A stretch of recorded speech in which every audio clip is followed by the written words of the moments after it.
জাদু কখনো জিনের সাহায্য ছাড়া করা সম্ভব না। জাদু কখনো জিনের সাহায্য ছাড়া করা সম্ভব না। তন্ত্রমন্ত্র দিয়ে তারা জিনকে তাবে করে, বশ করে, এবং সেই জিনের ইবাদত করা তারা শুরু করে। জিনের জন্য নজর করে, জিনের জন্য মানত করে, জিনের জন্য পশু কুরবানি করে, জিনকে সেজদা করে, মানে জিনকে পাওয়ার চেষ্টা করে তারা। এবং জিনদেরকে আল্লাহ পাক কিছু ক্ষমতা দিয়েছেন, যে ক্ষমতাগুলো একটু এক্সট্রাঅর্ডিনারি আমাদের চাইতে।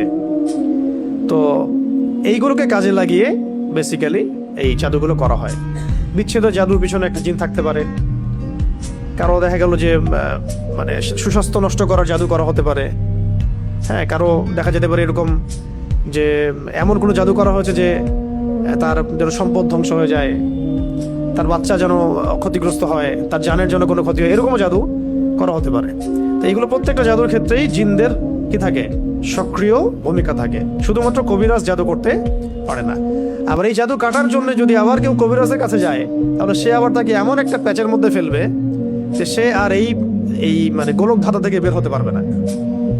তখন একজনকে দ্বারা আরেকজনকে তারা দমানোর চেষ্টা করে, একজনকে দ্বারা আরেকজনকে থামানোর চেষ্টা করে। কিন্তু এই পুরো ফিতনাটাকে মোকাবেলা করতে পারে শুধুমাত্র কোরআনের আয়াত।